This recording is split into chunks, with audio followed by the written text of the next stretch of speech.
Like we can go back to the movie, like these people are here in this present moment, but they're looking backwards at these traumatized experiences. And when you see them now, and I'm going to get spiritual for a minute, Sure. you think about like this idea of like, if all that exists is now, like Ram Dass, Eckhart Tolle type stuff. I don't know if you're into that at all, but like the power of like Buddhist, Sure. everything. Like the only thing that exists is now, right? Right. Now is it. There's no past, Okay. no future. And so when you look at someone now, like for example, there's that moment when Yelena's like talking to her dad and like everything's going to shit and she's walking away all mad. She's like, fuck this team. Sorry for all the shit and fucks. I'm a mature adult. Okay. It's your podcast. You get to do it. That's it. That's how it goes. She's talking about, I think the mistakes or something. I don't remember what word. And he's like, we've all made mistakes. And she's like, but I've made so many, and like, carrying all of it, right. That she has so much guilt. So much guilt. That's just guilt.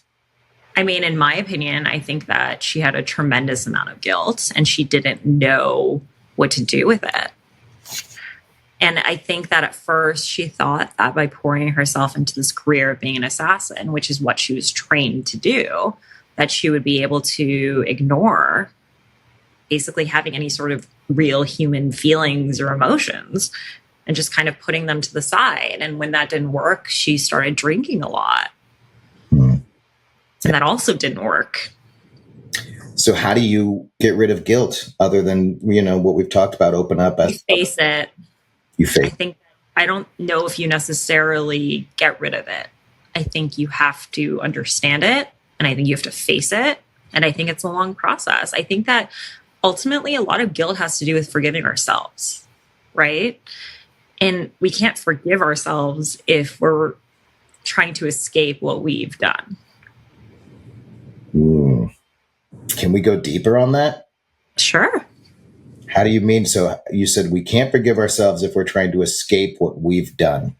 Meaning if you're not going to be willing or able to sit with your own shame, right? Your mistakes or things that you've done that are really tough to think about and things that you really regret. I think that sitting in that shame is so uncomfortable that we do everything we can to avoid it. But the only way we're going to be able to come out of it is really to sit in those rooms, right? Like the movie depicted, like those shame rooms. You do have to essentially face it and kind of come to terms with it in a way. I'm not saying guilt necessarily will go away, but it will lessen.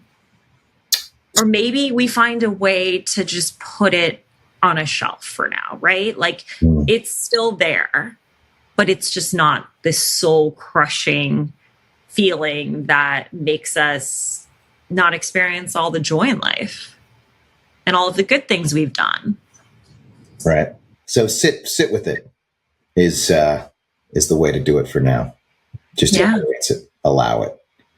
Allow it, exactly. Give it space instead of pushing it away. Yeah, I think that's, again, social media, like anything but sitting down and sitting with my feelings, the sensations in my body. Like, no, I'm just going to walk away. I'm going to scroll. I'm going to doom scroll. That way I don't have to acknowledge what's happening on the inside. Yeah, and I'm going to distract myself with what's happening around me with other people so I don't have to think about what I've done or, I'll engage in some online outrage about something. Sure. To release. Yeah, you can be a keyboard warrior. We need more of those.